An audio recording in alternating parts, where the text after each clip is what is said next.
travaille plus particulièrement pour l'île de la Dominique depuis le mois de novembre 2009.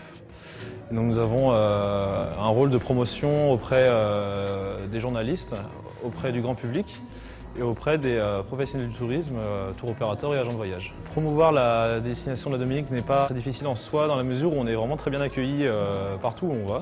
C'est une destination qui est devenue très originale car encore très méconnue sur le marché français.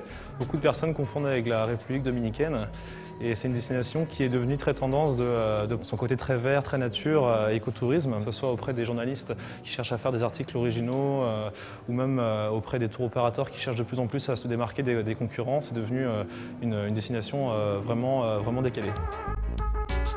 Nous nous sommes rencontrés cette année avec Ushuaïa Voyage, qui, comme chacun sait, propose des voyages sur le développement durable. Donc c'est tout à fait ce qui correspond à l'île de la Dominique, une destination écotouristique. Donc nous nous sommes rencontrés cette année et ils nous ont proposé gentiment d'être destination à l'honneur ce soir. Ils ont lancé cette année deux circuits de 10 jours sur la Dominique. Et donc on espère qu'ils ramèneront quelques clients passionnés de randonnée et de plongée pour découvrir cette magnifique île. En Dominique, les deux activités principales sont la randonnée et la plongée. Donc on a vraiment affaire à des touristes passionnés sur l'une des deux activités. Il n'y a pas de tourisme de masse en Dominique, il n'y a pas d'hôtel de grande chaîne en balnéaire. On n'y va pas pour faire de la plage ailleurs. On a quelques belles plages, mais ce ne sont pas des belles plages comme on peut avoir en Guadeloupe ou en Martinique.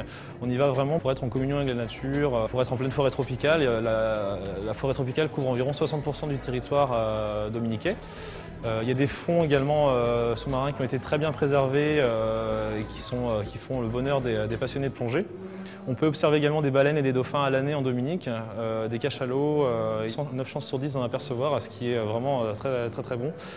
Il y a également la tribu des Kalinago, ce sont les Indiens qui peuplaient à l'origine la région de la Caraïbe. Et c'est uniquement en Dominique qu'on peut en trouver désormais. Ils habitent un territoire au nord-est de l'île. Ils sont une tribu d'environ 3000 et on peut aller à leur rencontre en visitant leur village qui est un musée à ciel ouvert où on les rencontre et on découvre leurs traditions, leur manière de vivre et leur artisanat.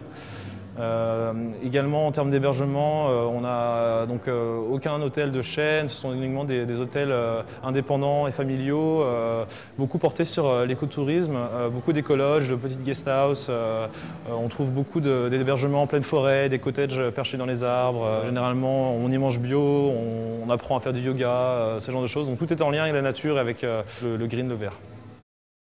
Au niveau des tarifs, c'est une destination qui reste abordable. C'est un petit peu plus cher que la Guadeloupe et la Martinique en termes d'accès, puisque forcément on est obligé de passer par les Antilles françaises pour y accéder. Mais une fois sur place, si on consomme local, le tarif est tout à fait raisonnable. Généralement les packages sont au même tarif qu'en Guadeloupe et en Martinique.